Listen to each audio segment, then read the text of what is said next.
Panasnya hari ni, ya Allah. Wah, ada ais krim lah. Mango. Ini ais krim apa ni? Abang buat apa tu? Pakai ais krim lah. Itu bukan aiskrim lah, bang. Habis ni apa? Itu Shisha punya ais cube. Alah, nak ais krim juga kan?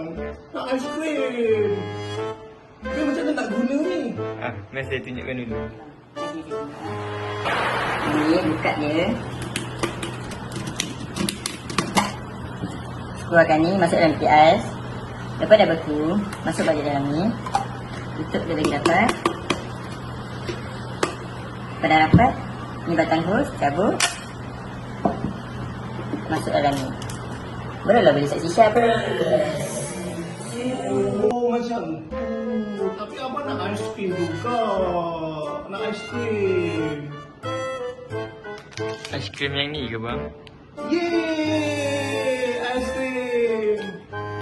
Okey, boleh makan.